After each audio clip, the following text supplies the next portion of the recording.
who knows what you're going to get? You never know what you might happen to get. But welcome. Thanks for joining us. We'll be getting with our guest here, Tom, in just a little bit once we get everybody on. All right, sounds So when good. schools start down in Atlanta? Is it Well, Last after week, Labor Day? last week, yeah, last Thursday for us. So, Oh, yeah. wow. Wow. It's different by county, Phil. I got it. So Cobb County started August 1st, and a couple other counties. they're all going now. They're all in They've all now. started now. Yeah, All right, okay. Wow. When Yeah. do you guys, when does it finish generally? the end of May, End of May still. Okay. and they get a fall break. They get a week off in September. September, where people Sure. want Okay. so everybody goes to the beach in September now, so they can get the discount rate. Yeah, and it's the best to me, Tom. It's the better time to go anyway. That's where we're going. Yeah, So yep. I love September. We always go to Tybee Island in October because it's just the humidity's lower. You know, there's not many people there. It's just absolutely beautiful, and it's still warm, and the water's still warm. Oh yeah. So Oh, it's September is great. You get the discount rate, but the right. weather is still real warm. Yeah. You just have to watch out for hurricanes, tropical storm. Oh, that's great. We want to get a train. Tom. Oh my gosh. How far No, we how don't. far is that from you guys? Like if you're heading to the beach? It varies. If you go to Tybee Island or somewhere on the Georgia coast, Yeah. from where I live, it's maybe not even 4.5, 5 miles. Probably But about 5 hours from yeah, up because I'm north, and yeah, it takes a little extra time from Savannah to Tybee, but you can get there within 5 hours. And put it that way. Okay. yeah. It's perfect. Yeah, it's not bad at all. No, we always make a day of it in Savannah. We'll go there, get there early, have oysters and some of the cool restaurants there, and then head over, to check in the afternoon and just shop, to have a lot of fun. So it's, Yeah, we went to Savannah last month because Megan wanted to go there. She had her class oh, trip there. Now she's in love with the place, but it was pretty oh, hot. Uh-huh. yeah. Yeah, I would not want to go in the summertime. No, no, Yeah, no, she no, took a no. friend, so That always helps. That makes it easier for them. But yeah, Florida, if you want to go to Destin, some of the other ones along the coast, the Emerald Coast, it's 6.5, maybe, Tom. What do you think? 7 hours? yeah, you get hung Yeah. up coming into Destin, but maybe 7 at the most. We're going to Destin, but in September going down there, it'll probably knock an hour off of it. Yeah. Yeah. Yeah. So it's great because then you got the mountains. We're only, 45 minutes to an hour from the Close. mountains. Yeah, that's Right. close. Yeah. So it's cool. Mm-mm. So I have my drink. I shouldn't be drinking. I went to the doctor today, and What'd you find out on your cough? it's early bronchitis. Yeah. So he Yeah. put me on Z-Pack, Oh arrhythma, yeah. Yep. some kind of Arrhythmazine. Myosin. Yeah, that erythromycin. one. Yeah, That one. that one, and cough medicine with codeine. Oh, that's the good And stuff. That's the that's the good good stuff. stuff. I Oh, you'll know. sleep. But I'm gonna Yes, it sleep will. really good. I'm gonna wait till after this to take it. But it's not. It's one of these coughs where it's not all the time. It's just all of a sudden I'll go into a coughing fit and it just burns and it Yeah. hurts and it's just been. I've had it Just for don't laugh. weeks. Just don't laugh. I was gonna say that. I'll have to mute myself. I'm gonna have Right. to remember to You mute. start laughing, and then that was always my issue. Yes. So Start I've done good, but I think it's the mold. He said it's probably allergies. I have an allergy to a certain type of mold Sure. that is prevalent right now because of all the rain. So I think it started with that, and then Well, it's 20 just inches of it's rain going. in 3 months can do it. Oh my So, gosh, Yeah. Tom! I I had mean, it looks like nine. my yard's like a jungle. I had nine Wow. inches in July. Nine Wow. inches of rain in Yep. July. Yep. It's absolutely ridiculous. Yeah, it's a jungle, absolute jungle. Well, let's do Mm-mm. this. I've got a text out to Maz. Okay. He's supposed to be joining us, but Okay. we'll get started regardless. He can Be jump nice in if when he he gets does. here. Okay. Sounds good. I think everyone sounds like they're using their mic or whatever. Kim, you sound good, right? Okay. Yep. Mhm. Yep. I think last time it was coming out of your laptop. Your voice was because it was it sounded more roomy. That's so But weird. it's definitely your microphone, so you're Okay. good. Good. Good. If you need to mute your phones or mute your mic, Tom, just so you know, if you for any chance have to mute yourself, Okay. at the top of the screen, if you move your mouse to the top of the screen, one of think the icons I think we found that earlier, didn't we? Yeah, the phone you one. did. Yeah. All right. So Well, you're good not on the that. phone one. You don't want to the hang video. out. No, I don't want You the phone muted one. I your want the video. mute one. Use I the want mute one, the microphone Mute one. the microphone. Yeah. Right. Yeah, the microphone one. Right. Well, and that was one of my notes. If you But do if you get do, knocked yeah, off, if you get knocked off, just that same link will reconnect you back on again. We'll get started again. Have your everyone looks good. Mic close to your mouth. Everyone's head looks like it's good, near the top of the screen. I noticed Dina I thought she was good, but she was chewing everyone's head last episode because her mouth was right down by everyone's little picture. And we'll get to the point on happy hour, what you're drinking, and we'll just kind of move on from that so we get quickly through that. And I think that's good. So, Tom, I mentioned this to you on the sound check, but we'll have a little intro, just some house cleaning items I'm going to cover, and then I'm going to introduce the co-hosts. I just ask them, what are you drinking tonight? That's always fun. And so we'll introduce the co-hosts, and then I'll turn it over to Kim. She'll give you your formal introduction. We'll go through question and answers at that point, and then sometime at the bottom of the hour, we'll get started on the lightning round. And when that's done, we'll take a quick break. And then, as I mentioned, if you want to stick around and stay on for the other segments, you're welcome to do so. We can talk about that during the break. Okay? Yes. Very good. Anybody have any questions? Kim, you good? I'm glad she's muted, but hey, I'm glad you still were able to join us despite your cough. So that's good. We missed you. We did. It's been what, 2 episodes? So that's 2. I know, and I really didn't want to miss 6 weeks. It's you That's guys. crazy. How did you manage without me? How did you do it? Actually, we struggled through it. So What were you going to say, Kim and I Mark? Kim and I go back a few years. Just a few, Tom. A few. We've got some stories. Phil, did you move your setting from voice to I did. studio? Yep. Okay. I did. So we should be good. I'll let me quick. Go. That's loud. Is that loud? All right, I'll turn that down a little bit. It worked. Surprise. Okay. Yep. All right. Well, let's go ahead and get started. All right, you ready to go? Yeah. Okay. Here we go in 3, 2, 1. Hey, welcome to the most entertaining weather podcast on your listening and viewing device. This is the Stormfront Freaks podcast. As always, if you happen to be a first-time listener, thanks for stopping by and checking us out. We always encourage you to go to stormfrontfreaks.com, and you can check out our library of all of our previous guests that we've had from the weather industry. People like James Spann recently. We've had Ginger Z. You can go back and check out all those great shows. But tonight, this is episode 59, and we can't wait to hear the stories from our guest tonight, Tom Moore, who was one of the original members of the Weather Channel when it started back in 1982. So Tom will be with us, and we're going to run him through our lightning round. We're going to share some weather fools, and we're also going to introduce our new funny weather memes segment, so that one ought to be good. But before we get to all of that, first off, I want to let you know we're excited to be a partner with HelicityDesigns.com. They are the leader in weather-themed clothing and accessories for the storm freak that happens to be in you, because if you're listening to us, you have to be a storm freak. But besides the new Weather Geek Club that they have where you can earn rewards, and their upcoming Storm Crate, which is a Weather Geek subscription box, they also carry an exclusive line of Stormfront Freaks podcast gear, like the What Are You Drinking shirt. It's got the Extreme, who's about to chuck a bottle into a twister. But you can get a 5% discount on your entire order. Anything you get from those guys, you get 5% off when you use the code PODCAST, PODCAST. Use that when you're checking out. You're going to get 5% off everything. You can find that all at HelicityDesigns.com. And every night that we record, it's always happy hour. Sometimes we record a little earlier, sometimes a little later, doesn't matter. But best way to introduce all of our co-hosts is kind of find out what they're drinking as they step up to the bar. So, MJ, what are you drinking tonight? All right. I like to, sometimes I like to change it up. Sometimes I have Old Standard. Today it's an Old Standard Grain Belt Northeast. Oh, Look my at that. goodness. I'm Put that still up there shocked they again. still Let make me beer. see that. Let me see that again.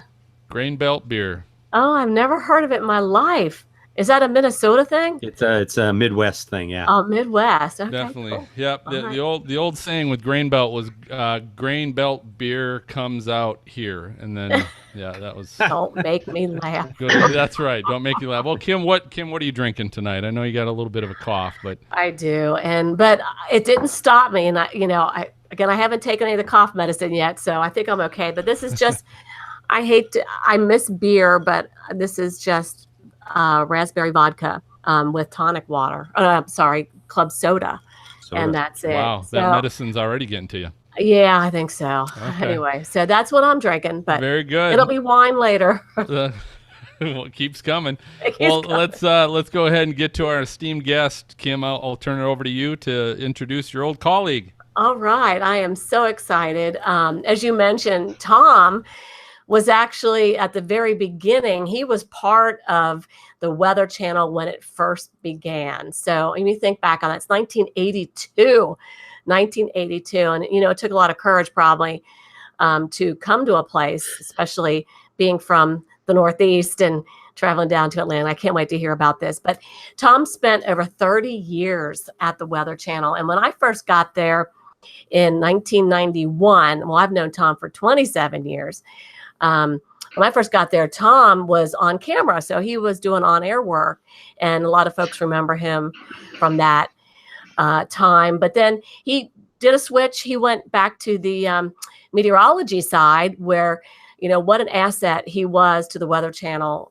Just one of the top-notch forecasters in the world, I believe, and has the respect of everyone who knows Tom and knows his forecasting skills. And we were so lucky to have him in the meteorology side to use his expertise, especially, and folks may not know this about Tom, but really an expert on lake effect snow. And we always, picked his brain and wanting to know about when lake effect events were happening. And for me, I didn't even know anything about lake effect events until I got to the Weather Channel. So what a great asset. Tom is now working for a private weather service. It's the Weather Concierge. He's a senior meteorologist there. And Tom's time with others at the beginning of the Weather Channel have recently, by the way, been chronicled in the book Weather Channel Pioneers. So I hear it's a great read. I just ordered it. Hopefully it'll get here this weekend. But, it goes way back with, John Coleman and Joe DeLeo, who are the writers of the book. So, Tom, a very warm welcome to you. So happy to have you on the show. And, so going back to 1982, tell us do you remember making the decision to come down to Atlanta to join the Weather Channel? I do, Kim. Basically, I was working for the government in Washington, D.C. I was doing some environmental work, but I wanted to get into forecasting because that's something I always wanted to do from the time I was 7 years old. So I was trying to make that switch.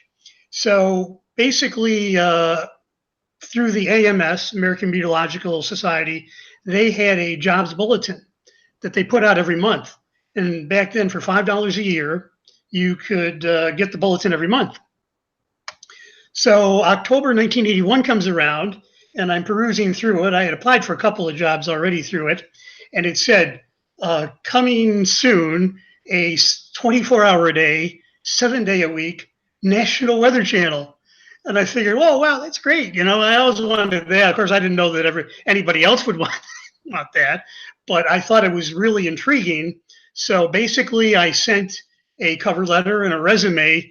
And in the cover letter, I couldn't get down on my knees and beg, but I typed it up and I begged, please, please, please hire me. I'll do anything. I'll mop the floor. I'll do anything. But anyway, to make a long story short, they did a lot of interviews over the phone. They didn't have enough money or the funds to bring people in. So I was called in early January 1982. And basically, they did a little quick interview, and they called me back, and they offered me the job. So here I am in Atlanta, or in Washington, D.C. area. I had lived there for about 6 years, and I had to make a quick decision. Do I stay or do I go, or do I go or do I stay, basically. So to make a long story short, again, I decided I had to try this forecasting stuff. I had to take that chance, move ahead, and roll the dice, so to speak, and pack up my stuff and move to a strange place. And the South was different in those days. Moving from the North to the South was a big deal, right? I never thought I'd live in the Southern United States. So Right. anyway, in late February, right at the end of the month, packed up the stuff, moved to the Atlanta area, and went to work starting March 1st, 1982. And then we practiced and, got acclimated. And on May 2nd, 1982, that is the day that the Weather Channel cable network launched. So Tom, did you come down initially to be on camera, or did you immediately go on camera, or were you behind the scenes at all at the beginning? Oh, yes. I wasn't on camera to begin with. I had done some of that a little bit in college for a local cable TV station. So I had dabbled in it. I had a little bit of experience with it. But I started out at the bottom, calling up radars and whatever the lowest rung on the ladder did. But I got promoted pretty incrementally, partially because I tried to work as hard as I could, 6-7 days a week sometimes. I put the pedal to the metal, so to speak. Plus, some people came and went because at a startup, it's not for everybody. So I was able to incrementally move up. And at the same time, you mentioned John Coleman, right? He was an icon. He was on Good Morning America. And he was also the founder and president of the Weather Channel. It was John's vision that any meteorologist could be on camera because that was the ultimate thing to be, So he had a studio set up so that the meteorologists could practice on air skills. And with all of the graphics, that you load, and as primitive as it was in those days. And so I think at least 3 times a week, I went to the Weather Channel on my own time in the evenings, and so did some other people. And we practiced and practiced. And eventually it turned into an intern program, which I think you ended up in way down the line. It was more developed by the time you got to it. Yeah. But so I began to fill in on the air after about a year. And within a couple of years after that, there was a female meteorologist who is one of the icons of weather, Karen Minton. She's still on WSB in Atlanta. Doing fabulous. The mere fact that she is a woman in TV weather, that with that much experience, we'll put it that way, is amazing, because that would never have happened in the 1980s. It's another book, so I'll get away from it. But she left, and Ray Ban, who was the head of our meteorology department, decided to put me. I'm going to put you on the air starting tomorrow. How about that? And I go, starting tomorrow. Yeah, starting tomorrow. So I go, okay, well, I guess so. So basically, I did. I was thrown into the fire in 1986, and that's when I started doing every day on camera work for the Weather Channel. So Tom, what were some of the, back then, what were some of the new, without getting too technical, but what was some of the new technology that maybe you guys had access to back when you were getting started, or maybe you didn't, but what were some of the new things back then that you guys were getting involved in? Well, it was kind of a mixture. There was the modern technology, and what there was of it, we had. And then there was not so modern technology that we had to basically. And you had that too. Duct tape and all that. But our graphics system was state of the art. There was a color graphics machine, and we actually had artists. Because now they have weather producers where they produce the weather, do the graphics, and they're meteorologists. But we actually had professional artists draw all of the maps and all that kind of thing, and the background stuff. And they had the advanced color graphics at the time. There was also a loading mechanism called a Quantel machine. And it was kind of like the old, I don't know, some people might remember the old slide projectors. You put the slides in and you move it ahead, one. Well, we were able to do that, put computer graphics and load them in and do a complete show with a click or a button, and we could move them ahead. So I guess that was modern for the time. However, you see satellite pictures now, right? They're going in motion. Well, back then, we got one about every 15 minutes that came in clanging on a machine, and we'd have to take a picture of it, load it into the Quantel, and once we got 6 or 7 of them, we could move it ahead, and it looked like the satellite picture was in motion. Like a loop. Some of the infrared would come out cold in the morning. We had black markers that we kind of worked on the satellite picture and colored all the kind of the white noise out of the way so that the pictures would look better on the air. When a tornado watch or a severe thunderstorm watch came out, we had construction paper and an X-Acto knife. And we cut those out in triangles, you know how they are for the watches. We were able to shoot them and load them into the Quantel, and then you could superimpose severe thunderstorm watch till 8 p.m. on them. And I think I still have a couple of little lines in my fingers from the 1980s from the X-Acto knives. So it was a combination of the old and the new. It was caveman meets the primitive space program. The low tech and high tech. Wow. Well, on that note, Tom, you were telling me earlier, tell us about the very first lunar eclipse that the Weather Channel showed live. Well, that goes along with the tech, I think. Right, and here's the, how about here? Shameless plug. Here's the Weather Channel Pioneers book, which Joe DeLeo, the late John Coleman wrote it. I did contribute to it. I have something in there as well, and you can get it on Amazon. So if you're interested in the early days of the Weather Channel, the book is available. Now, as to your question, we wanted to go live, and we used to bug the management. Hey, can we do a live shot?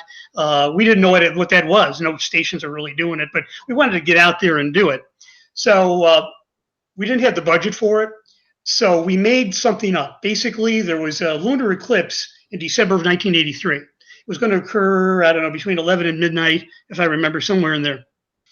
So the technical director had to climb up to the roof. We were on the second floor of this building, climb up to the roof on this ladder, and somebody had a telescope, so we had that set up. And it was around 8 o'clock. He climbs up to the roof, and he sees the moon. It was full moon, and takes the telescope and aims it at the moon. And he leaves it, and he comes climbing down the stairs. Okay, so we'll fast forward to about 11 o'clock, 11:30, and the on-air, who was ever doing, I don't even remember who was doing the show, but we usually had two on-camera people during the hour. He said, first ever live shot for the Weather Channel. Let's go to the lunar eclipse. Well, nobody was minding the store. The moon's moved. Gone. It was total black. So it was utter horror. So the director quickly gets in and climbs up the stairs and gets onto the roof, and he's moving the telescope around to try to find the moon. Well, we were near an interstate highway 285, and there was a gas station, and gas stations near the interstates have these, they're very tall, you can read them from the highway. Well, there was a Gulf station on the next corner about a half a mile down, and it was big orange with a Gulf sign. I wrote an article about this a couple of years ago, but anyway, so he's harried, so he turns around and he focuses on the Gulf sign. Well, back in the we call it the Met Lab at the time, the Forecast Center, we had a wisecracking meteorologist who was our lead, Al Lipson. He was always trying to make us laugh. And he stares at the TV monitor that we had. And he goes, look, there's a Gulf station on the moon. So everybody just broke up laughing, and it was so that's that. It didn't quite work out the way that we wanted it to. Oh my gosh. Well, early Weather Channel TV. Oh, it's so awesome. Do you remember, I imagine, were you there the first day it went live? Were you actually on the air that day too? Well, yeah, I was behind the scenes. There's an iconic picture. It's in the book. I won't find it now, but of a group of meteorologists with John Coleman, and they kind of pressed the button to go on the air. There was a big trade cable show going on in Las Vegas, so the real launch was there. So they were going back and forth between the show in Las Vegas and the Weather Channel. I am a part of that group. If I would have known that would have been an iconic picture, I would have come to the front of the group. I'm missing. I'm in the back. You can't see me. Every time I stare at that picture, it's like, I'm in that picture, but you can't see me. But yes, I was there. The whole staff was there. It was about 8 or 8:30 in the evening, the first show, and Andre Bernier and Bruce Edwards were the two on-camera meteorologists. for all you trivia buffs of who did the first show. And as Bruce said, this is the never-ending weatherathon or telethon, and I guess it is still that way. And what back then, Tom, was it actual 24/7? Somebody, or did they have like the taper show at 2 in the morning, or was it live 24/7? Actually, it wasn't. Okay. For the first 6 months, the Weather Channel had paid for a satellite feed, but on the same satellite, there was some movie channel, and it's obscure. It wasn't like HBO or anything. It was some movie channel that had it for 2 hours a night. So we had a forecast star, which we had messages on, which on your local forecast you could get it. So basically, if you had the Weather Channel, we had meteorologists typing information on the star for those 2 hours during when we went blacked out. And then we got the 2 hours back after the first year, I believe. Mm-hmm. And then about a year after that, the maintenance crew was saying, we just have so much to do. We just can't be on 24 hours a day because we like at least some time to get things situated, so things don't go wrong. So we actually went from a 24-hour a day to 22 hours a day. And what happened is at 2 in the morning, and I think this is probably what you remember, Kim, we would tape the 2 o'clock show. We would do satellite look-aheads and all that, but we didn't do any current information. And that show, which only one person did, so only one person had to stay for that. So they didn't have 2 people staying until 3 in the morning. That show was played again the following 2 hours. Right. So that was like, who was doing the taper tonight? So you could do the. I got stuck with the taper when I first started on for a while. Yeah, raise your hand. Yeah. Well, it was when you were in the apprentice program, that's where they put you. It's like when they don't want to put you during the prime time when you're kind of new and practicing. So they would stick you on the taper show. And I worked with Dave Schwartz a lot at 2 o'clock in the morning. So another rest in peace.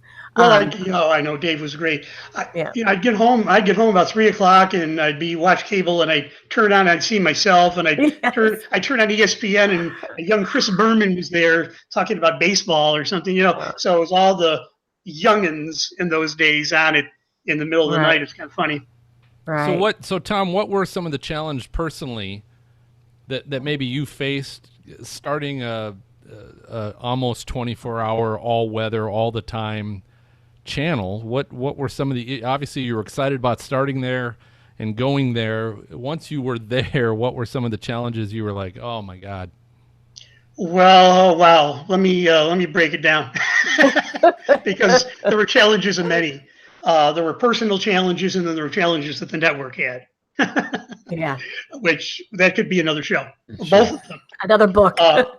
The personal challenges, somebody got sick, you were covering shifts and you were working a lot, and it was a very taxing on a lot of people. Now, fortunately, we were young, we didn't know any better. But if we were older and had families, it would have been more of an issue. We had a whole bunch of people in their 20s, really. We hardly had anybody over 40 in the whole darn network. So maybe that was a big advantage at the time for what we had, because you got these eager beavers wanting to work. But we would have technical problems, Quantel down. We'd have to go to emergency modes. I don't even want to get into all that, but there were those. And then there were network problems like money. John didn't want subscriber fees. Cable networks have subscriber fees, and basically for all those that subscribe to the network, they get paid. Started out at 5 or 10 cents per subscriber. ESPN probably gets $4 or $5 now, but per subscriber, and then that's how cable networks make a lot of their money. And then there was advertising. Well, we were getting for the first year, we got no subscriber fees. John didn't want that, but we weren't getting much in advertising fees either. So with only a little bit of money coming in and a lot of money going out, they were just bleeding terribly. And our owners, Landmark Communications, they didn't like that. They tried to hold on to it. But as we moved from July to August of 1983, they had a meeting and had decided to pull the plug on the Weather Channel. The hand was on the plug, ready to pull. And the president of Landmark at the time, W. Wynn, said, I'm going to go to the major cable networks owners. Now there's like a monopoly of 3 or 4 of them, your AT&Ts and your Comcast. But then there was like 3 or 4 big ones, and there's a lot of mom and pop stuff around the country. So he wanted to go to the 10 major ones. If he could get a subscriber fee to show that we were needed, then we could bring in the money and save the network. Meanwhile, John had a falling out with the network, and they gave him 30 days to sell, and he couldn't find a seller, and all that happened. It was a lot of chaos going on in the summer of '83. Some of that I didn't know anything about, and it's a good thing I didn't until finally we had a big meeting saying, "Oh, we're in trouble, and we're going to try to save this network." And if we can get the 10, well, a hurricane in August of '83 formed in the Gulf of Mexico out of a disturbance. An upper disturbance comes down. Thank God, comes down out of Louisiana and Mississippi, goes into the Gulf, intensifies, and forms Hurricane Alicia. Hurricane Alicia forms in the northern Gulf, becomes a Category 3 on the Saffir-Simpson scale, and then turns toward Galveston and Houston. Well, Houston was the #1 subscriber, as far as their cable system was #1. We also had a hurricane expert. John Hope was one of the greatest people that I've ever met in my life, let alone the best to know hurricane forecaster. He had been with the Hurricane Center and all that. And I could write a book about John as well. Alicia came in. They said, yes, we will pay your subscriber fees. And I don't know if that was the whole thing, but we called Alicia at the Weather Channel the storm that saved the Weather Channel. Mm-hmm. We said, okay, we're good to go for a little while longer. It took a couple more years, I think, to break even, and then another year after that to start making a profit. And so the late 80s were better for the Weather Channel. Sure. But we saved ourselves. We were holding on to life rafts. Wow. If it answers your question. No, that does, and because it piggybacks a little bit onto the next question I have, which is, besides hurricanes helping the Weather Channel, which it continues to do today, was there anything that you guys were doing back then, or that you started back then, that you still see the Weather Channel doing today? Some kind of similar programming or something that started back then? Well, I can't make a one-to-one on that, really, because what they do now is completely different. The technology is different. Programming is different. Television's different. It's all different. One thing I will say about the Weather Channel is there was a knock on them 5-10 years ago, we'll say, that they were getting away from doing everyday weather. And I noticed that they do more now. There's more programming. And one thing they do now that we didn't have the capacity to do back then was get deeper into the weather. We had our little 1-minute vignettes on meteorological minutes and tried to describe the weather, and we'd have somebody take a certain subject and inform the public. I'd say education of the public, though, is something that was done both in both eras, but it's so much different 35 years later. What's funny, Tom, is some of those the maps from back then made it for a long time. Like, in the Quantel, was it 331 for the thunderstorm map, and just the idea of drawing the thunderstorm area, the rain map 333. Those maps lasted for a long time, I believe, from the beginning until probably into the 2000s, where they started changing them up a little bit. The 5-day business planner, that was another segment that lasted for a really long time that people got used to, and then we ended up have to go 10 days, and I remember that was like, no way, 10 days, we can't do 10 days anyway. Well, there was the business travel forecast too. Yeah, and that's right. We were able to get like United Airlines and some pretty decent sponsors for that, and then they'd play music and show cities in their forecast with the city and the artists would draw up nice background of the city, and that was a popular feature as well, Kim. Yeah. Right. Well, tell you what, before we move on, Tom, tell us a little bit about too what you're doing now with Weather Concierge. What kind of private company is that, and what are you doing for them? Okay, well, over the past few months, there's been a group of people that have really put a lot of work into it. There were three entities of private businesses that have melded together. There was the New York, New Jersey, Pennsylvania weather with Steve DiMartino. There was Henry Margusti with the Weather Madness, and then there was also My Weather Concierge, and Jason has that. So three of them all came together and forming one company. And this is a company that will be slated to go nationwide. We're going to have unique subscribers. We'll also connect to the public through private companies, forecasting for transportation entities, etc., schools, that type of thing. So there's a long-term business plan being set up for it. Trying to get away from, it's just one computer forecast that says 30% chance of thunderstorms this afternoon, 60% chance tonight. We want to get more in depth into that. We want to have a personal touch to that, to have your own private meteorologist that can get in a little bit more in depth with the forecast. When is the storm going to come? How long is it going to last? Are there going to be any more during the day? What are the temperature differences going to be? Is there going to be any radical changes? A high temperature of 85 could occur at 11 in the morning. So, you know what I mean? So there's a lot that goes on with that. And I think that's going to be significant. I'm not really a major part of the launch with this. I'm working for them. I told them I would do anything to help them out. They have warmly greeted me. So basically, I will be doing articles for the webpage, and they have a very good webpage. Just go to weatherconcierge.com. Lots of great articles there. I'm also been tabbed as the historian. I guess that comes with being around for a few years. Every Friday, every Friday, they will be publishing an article either for that day or maybe the day after. I've got one coming tomorrow.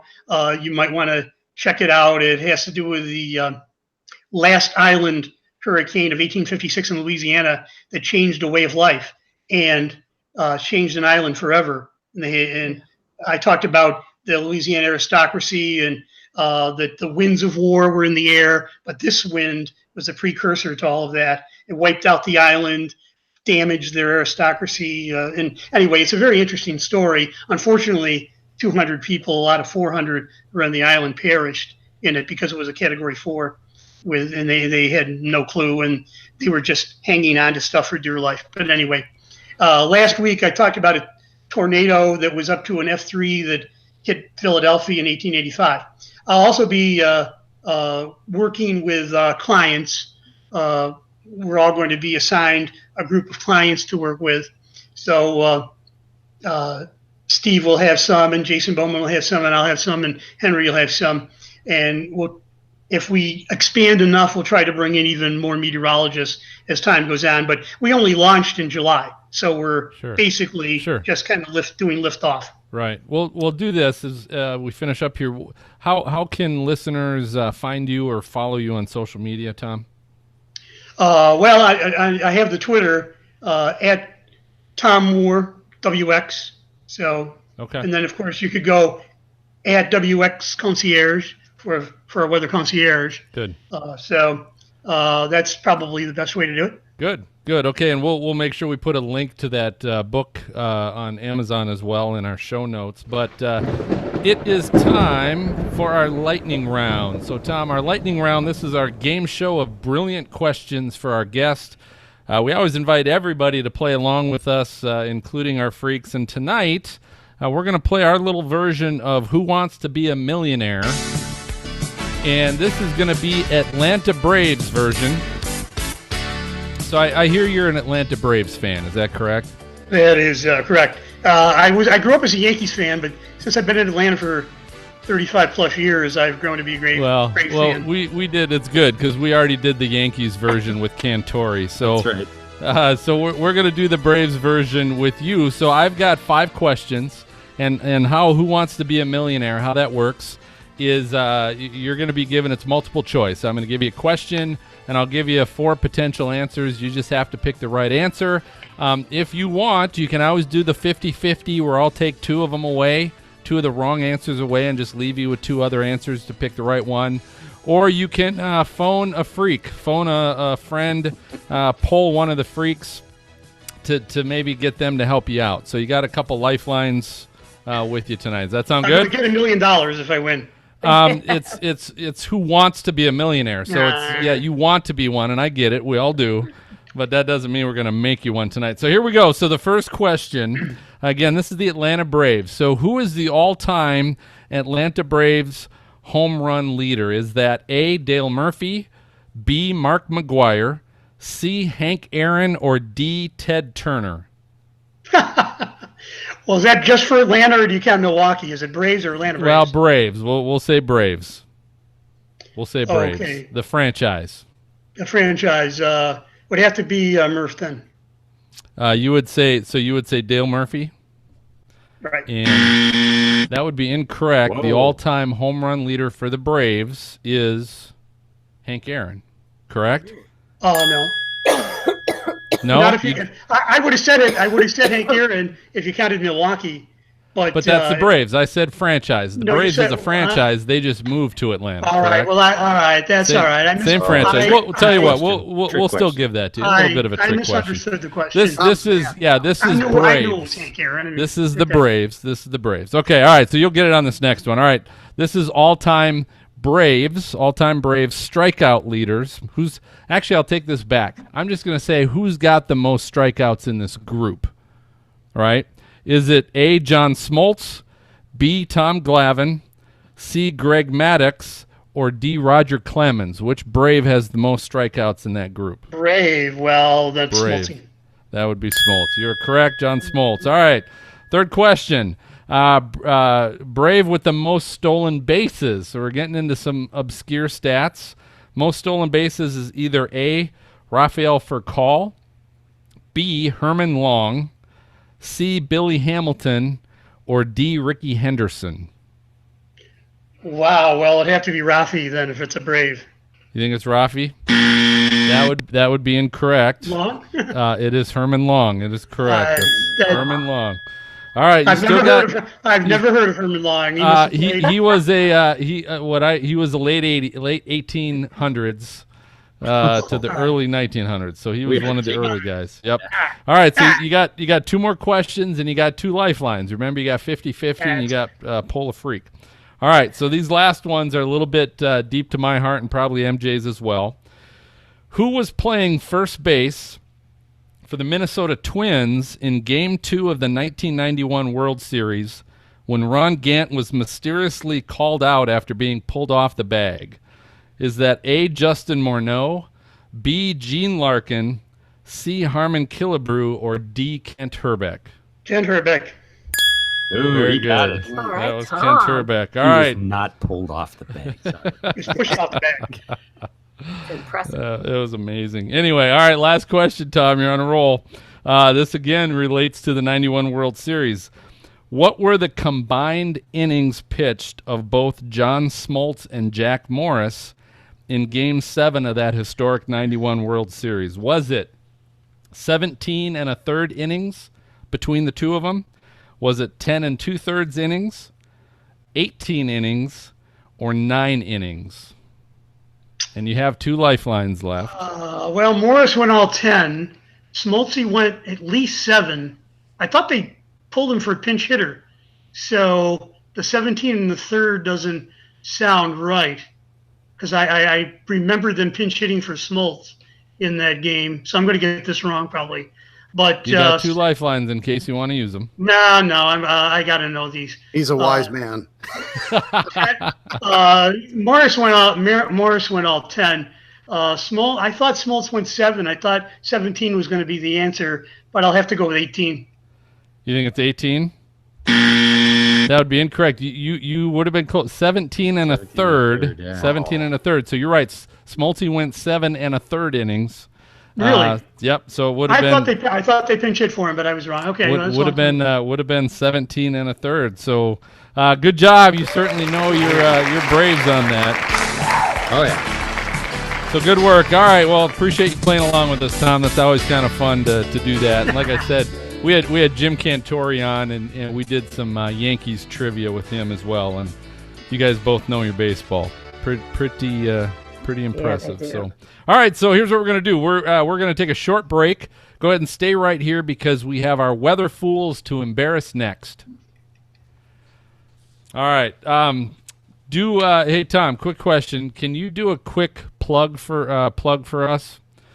Can you just say, "Hey, this is Tom Moore, one of the original members of the Weather Channel. You're listening to the Stormfront Freaks podcast." Hey, this is Tom Moore, an original Weather Channel. No, how about you got to do a take two on that, right? Take two. This is Tom Moore, an original Weather Channel meteorologist. You're listening to the Stormfront Freaks podcast. Very good. Perfect. Good job. Good. All right, so here's the question, Tom. Are you going to stick around for these last two segments we have? Yeah, sure. Good. Okay.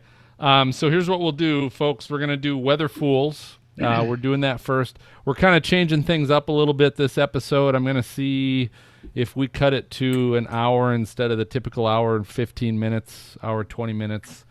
We're kind of going to play around with that a little bit. So we're kind of cutting the discussion topic, and we're just going to do our fun segments, but we're going to try and throw a few other ones in there. So we'll do Weather Fools. Maz, are you good with covering for Brady tonight on that? Sure. Yeah. All right. So we'll come back to you, do a little applause there, and you can go ahead and introduce Weather Fools. Is this episode 59? This is 59. You're correct. Thanks for joining us, by the way. Good to see you. Thanks. Yeah, Good to have you on. Glad you could make it. I missed you guys. Hey, Tom. Love you, man. I watched you all the time. I'm just saying. You and Kim. Yeah. Well, yeah. It's hard to be. I can't say enough about Kim. I mean, as a meteorologist, as a communicator, on camera, she did it all and so great. I mean, that's all I can say. That's all I will say right now. But that means a lot coming from you, but Tom. but the thing is, it's true. She's one of the best. Yeah, thanks, Tom. We agree. We're happy to have her on too. We do too. You're all right, so Weather Fools. Who's got a Weather Fool? I do. Kim.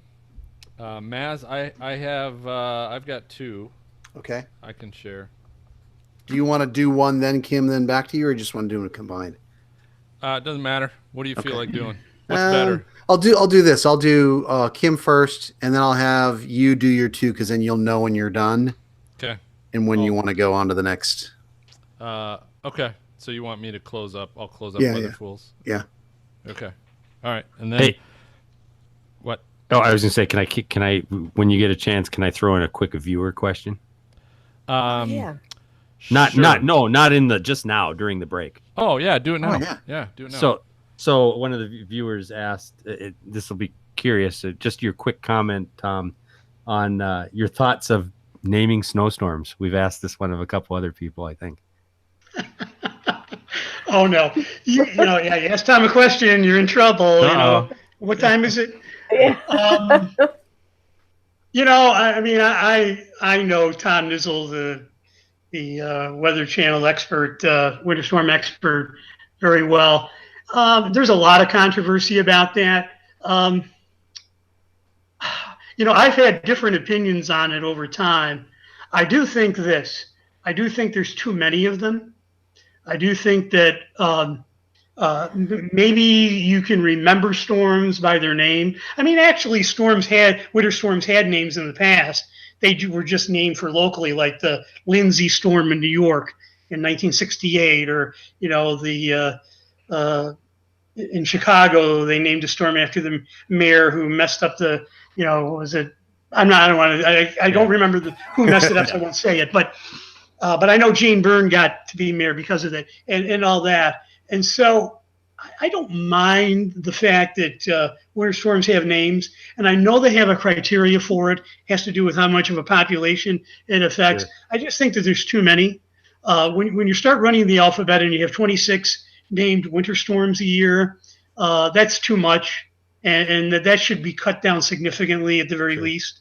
And then I'll leave it at that. Good. No, thank you. I just wanted to throw that in there. So thanks.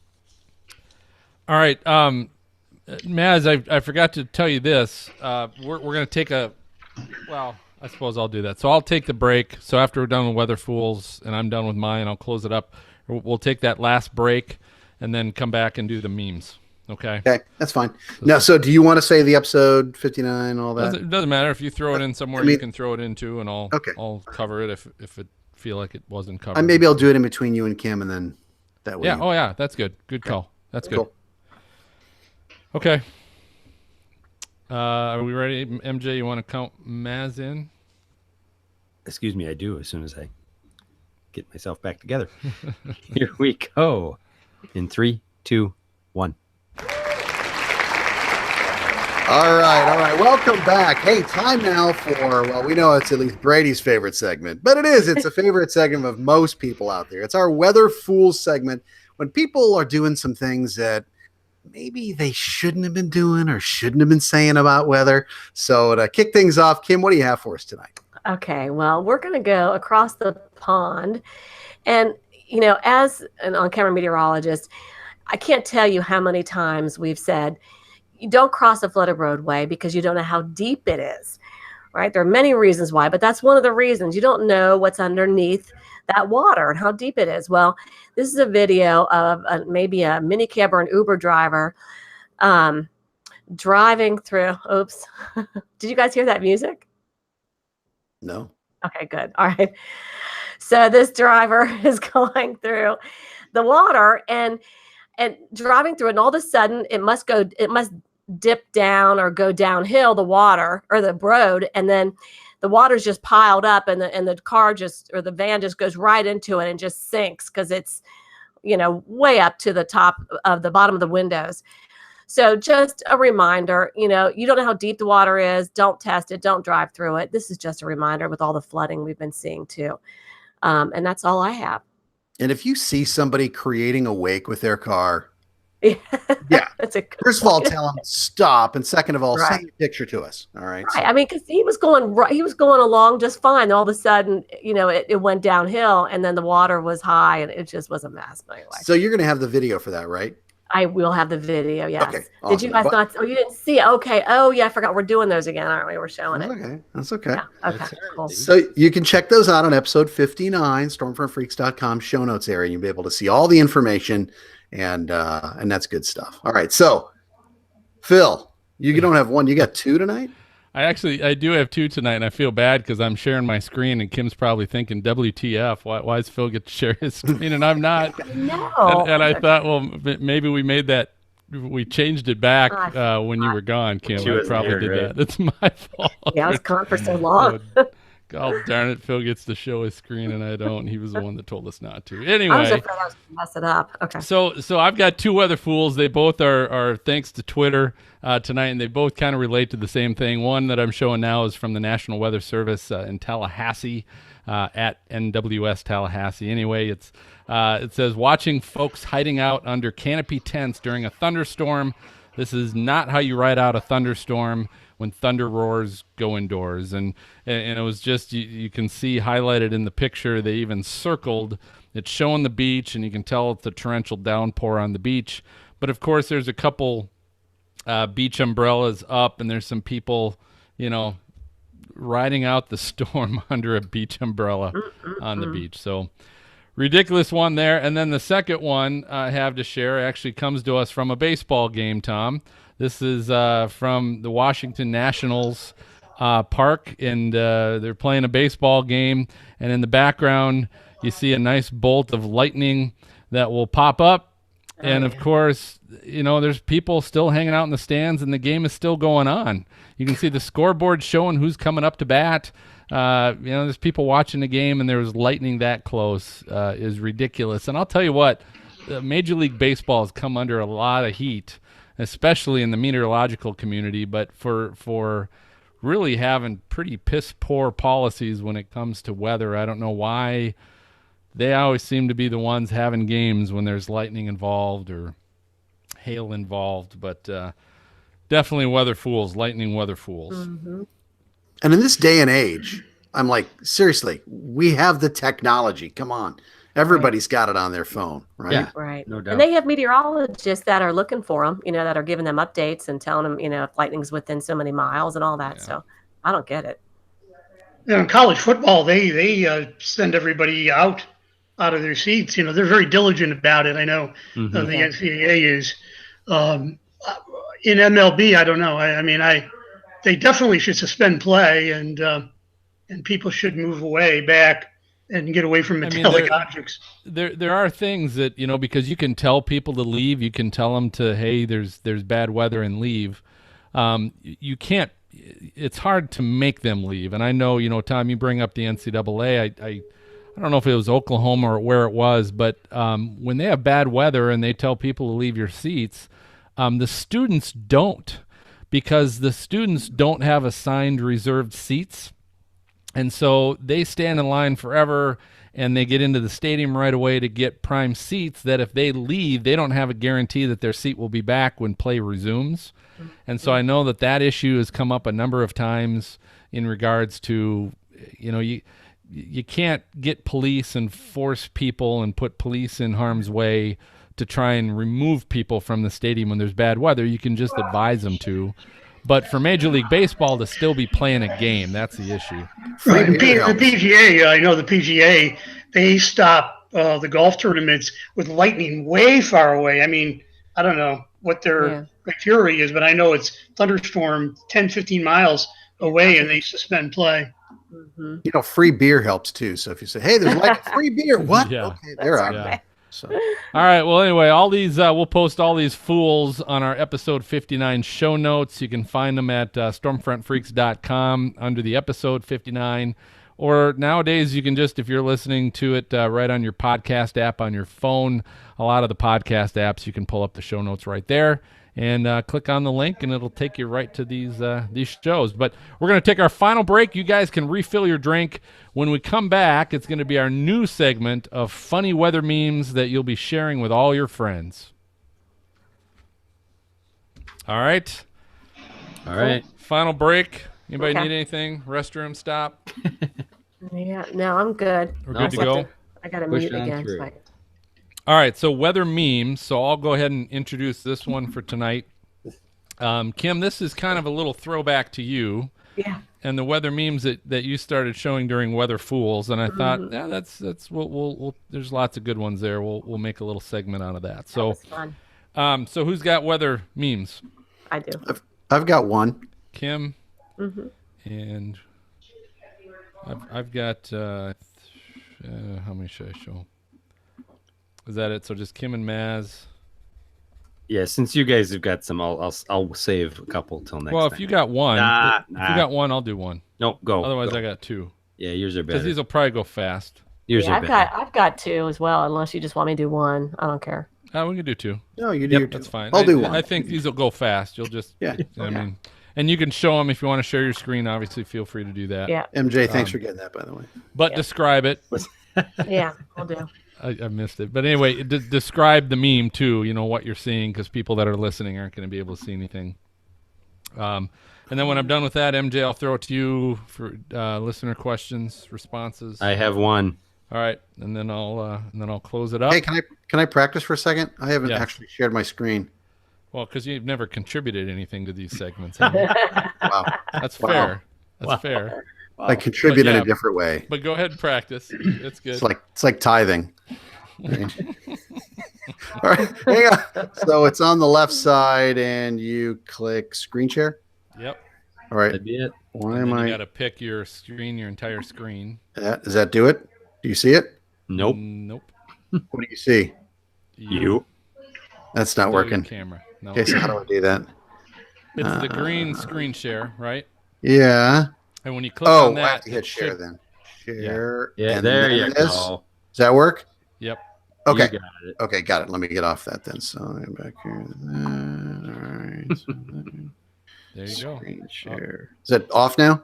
Yep. Now you're Okay. on. You're good. Cool. You got it. Got it. Had I known it was this easy, I would have You've contributed been doing it for the whole You were 59 right. episodes 2 ago. years. Yeah. All right, so Afraid I'll after what happened go. to me. I'll go. Maz, I'll start with you, and then Kim, I'll go to you for your 2, Okay. and then I'll finish up with mine, and we'll go from there. All right. Sound good? Sounds good. All good. All right, MJ. Let's go in 3, 2, 1. All right. Hey, welcome back. Hey, we're excited for this new segment. For right now, we're going to call it Funny Weather Memes until we can come up with a better name or until we get a sponsor that can maybe sponsor it. But we just thought what a great way to show some funny things for those of you that might be watching us. And even if you're listening, these are things you can check out later as well. But some good old funny weather memes that we might see that might relate to the weather as it is today, might relate to weather at another time, but something that might make us giggle a little bit. I'll start with Maz. What do you got for us, Maz? Okay, so I like the idea of a meme that works for all occasions. So if you've got something, whether it's sunny, whether it's cloudy, whatever, you got that's John Candy, right? Good old, It is. Great. And you can almost hear his voice. Sorry, folks, the outdoors are closed Yeah, today. yeah, So- absolutely. And you can Holy use world. sunny, hot, too cold, too rainy, whatever it is, it works perfectly. So And what does it Nice. say? sorry, folks, the outdoors are closed today. And he's got it. Like, it looks like in stripes. But he was in another movie too, I think, where he was doing that. It was like The Great Outdoors or something. Yeah, that sounds right. I don't know. He Anyway, was. He was in Canadian Bacon, which was a pretty good one as well. yeah, that was kind of funny, but great actor. I think he was a mouse. All right. So All right, leave it very up. good. Well, Kim, you were bringing weather memes to the table back in Weather Fools, so I was way you gotta ahead of have my some good time. ones for us. Yeah, Way ahead of my time. We'll see if I can bring this up here. Okay, so hang on one second. ahead of my time. I like that. Okay, let's see. Screen share, and then hit share, and then go to my meme. There you go. And all right, now a lot of you I saw that are one. wondering. A lot of you are wondering, how hot is it with this summer? Another month or so left of summer officially. How hot is it? Well, this man just peeked outside to see if it was hot. And it's a picture of a man who half of his face is normal, the other half is burned beyond recognition, and skin's falling off and eyeballs about popping out. So the moral of the story, he peeked outside and it was that hot that it burned his face. Do Apparently you we- know who that is? What character that is, Kim? I do not know who that is. That I'm is thinking it's Two-Face. somebody. It's Two-Face from Yes. Batman. Oh, you know what? I never, I don't know never if that saw was. Batman. I believe that was. Batman. If that was Batman, it wasn't Batman Begin. No, Might have been Batman Begins, or was it the second one? Anyway, second or third. I did not know that. Okay. All right. This one. It's do you see this? yes. How hot is it? Well, meanwhile, in my pants, and it shows a swamp. So anyway, that's all. Oh, okay. I couldn't see the Okay. joke through the trees on that one. I was like, what? Stop. So it's like a swamp. Yeah, it's so hot. And then it says, meanwhile in my pants. I don't see where it says anything about hot. It just says, meanwhile in my pants. And it's a swamp. I think I found it on a website or something that talked about how hot it was. So Okay. that's I'm sticking with that. darn That it. was that either came from a weather website or a porn site, one of the two. I'm not quite sure which one that Wow. Misplaced memes for 200. Yeah. No, I think it should go with drain the swamp. I'm not sure. Oh Okay. gosh, that's Wah, good wah, stuff, wah. Kim. Okay. We'll Good move on. stuff. All right, well I've got Right. I got two to share with you as well. First one happens to be a guy who's pushing a shopping cart through flooded waters, barefoot, and it says when a huge storm hit the town, but you're high on weed and you have the munchies. Oh God. So when a huge storm hit the town, but you're high on weed and you have the munchies, you got to go shopping, right? You got to go shopping, whether you're in a flash flood or not. That's So that's terrible. number one. It almost looked like Jim Carrey. No, it It does. I think no, too. it does. At least he's not driving. Yeah, You're- that's true. Well, you must be looking at one that's pixelated because it doesn't look anything like Jim Carrey. He's a little Don't big for push Jim a Carrey. car through a flooded roadway. All right, next one is if you know Billy Idol. This says, Oh, it's a nice day for a light sweater. It's a nice day for a cardigan. Yeah. All right. Nice. Wow. That was good. We're Now that not- one, That one We're looks not like there. Billy Idol. It Yeah. is Billy. Yeah. Doesn't sound like him, but it certainly looks like him. That was pretty So cool, yeah, though. you can pull those out this fall when we finally start getting some cooler weather. If you're a That Billy was Idol awesome. fan. Okay. All right, so hey, if you're listening and obviously our explanation wasn't enough, then certainly check out the show notes. Episode 59. You can go to stormfrontfreaks.com, pull up the episode and see the show notes, or pull it up right on your phone as well. We'll have all those links, and that's a reminder. All of you guys, make sure you send me your meme links. So, all right, MJ, what do we have for listener responses? All right, we got one tonight. Bobby Stillwell tweeted out to us, late to the party, but I busted a gut laughing at James Spann's appearance on Stormfront Freaks. That foghorn never gets old. So Aw, cool. He brought the foghorn with him. Yeah, that was good. Sure sorry, I did. missed that one. Well, all right. Well, hey, that about does it for this episode of Stormfront Freaks podcast. Thanks for listening or watching, if that's your choice.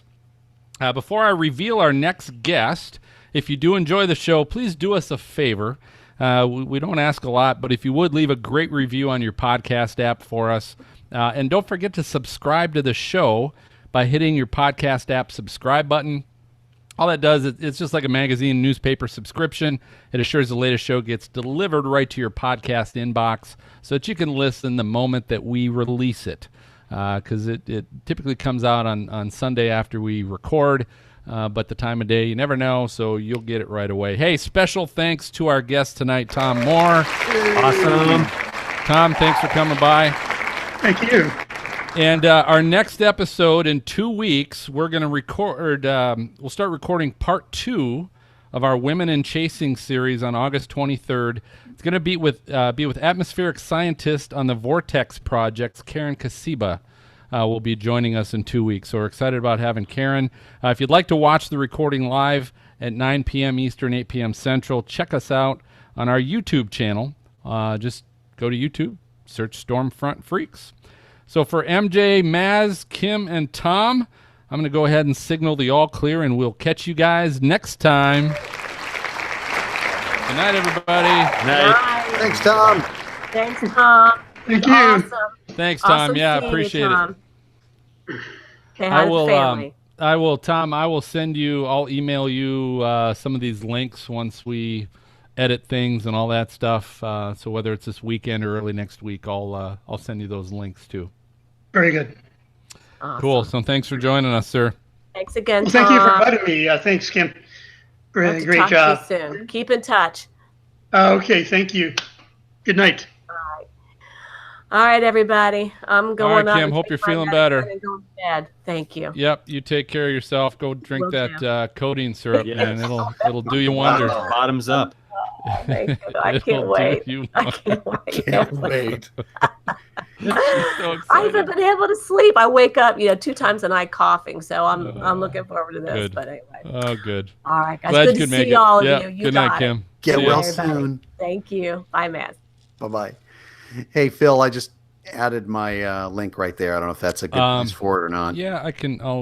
You grab it out of there before we shut it down. So If I click on it, it should pull up. Should Yeah, come it up, pulls yeah. it up. Yep, good. I got it. All right, so we're good. Anything else, Mass? Sorry, Yeah, sorry. we started without you, but Yeah, I we were just apologize. going to get going. That's all Yeah, right. I hear you. But I'm glad you made it, regardless, dude. Thanks. Yeah, I'm so sorry I missed Tom because I am like, oh man, I wanted to participate with that too, and I didn't know where to jump in. I was like, what's he said? Hasn't he said? So, Right. Anyway, We're good. thanks All for right. covering. You guys are awesome. No problem. We'll see you, Mass. Have a good one, brother. Thanks, guys. All right. All right. Anything on your end I'm gonna. while we're live? Oh yeah, I suppose I can stop that.